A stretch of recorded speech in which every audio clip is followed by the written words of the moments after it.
Hi, my name is Ben Konrady, Lapse from Team SIMP, and we're here in Warsaw, Poland. So let's talk about how you got involved. What's your start from an esports perspective?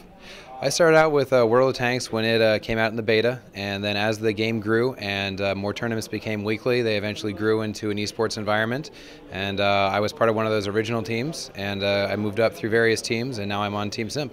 So it's not been that long in terms of esports history when it comes to World of Tanks. How have you seen things expand and evolve in that time?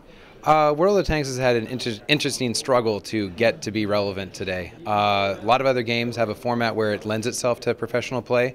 The gameplay of World of Tanks is unique and separate from the esports.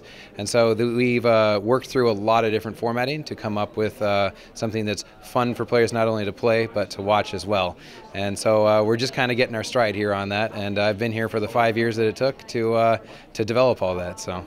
What's it like? Because even this year they've changed things up a little bit more, 10-minute matches versus 7. Each year it seems like there's changes for you guys as players.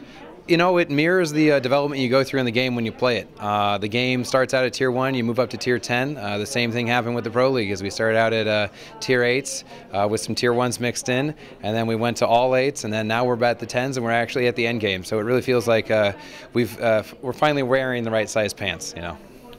In the early days, Russia and other Eastern European teams really dominated. How have you seen North America and the U.S. grow in that span of time? You know, the different regions have fostered different esports communities, and there's certainly some thresholds that you need to get past. One of them is basic income and money that needs to be put on the table for different regions to get on top of it. And you can't ignore the cost of living and the pressures that students and young men and young women face when they're looking at becoming an esports professional. So yeah, Europe and RU, those regions had kind of a little competitive advantage, and the game was more popular over there.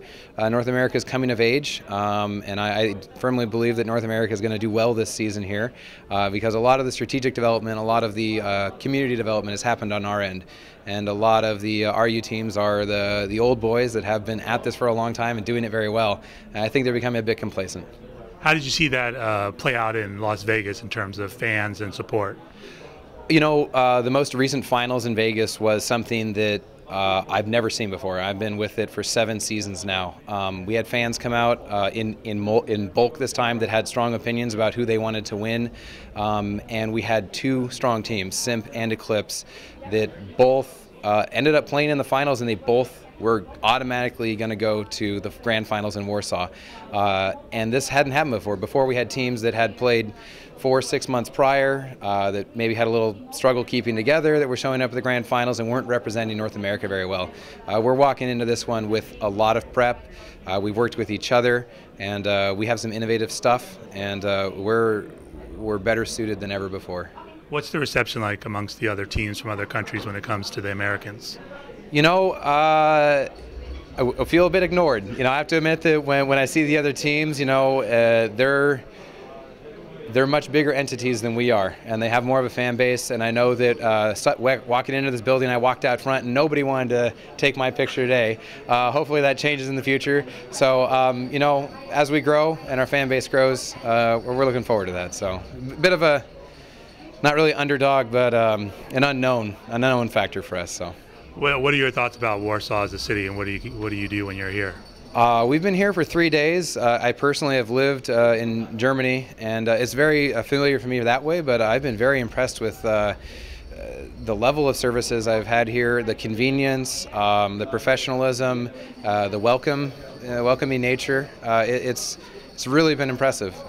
It's familiar to me from a European perspective, but it feels, dare I say, Class 1 civilization. It feels like, a unique society that's, understands that English needs to be spoken, and I can move freely throughout the city and talk to everyone I need to. So, this is also a brand new, much larger venue. What are your thoughts about this?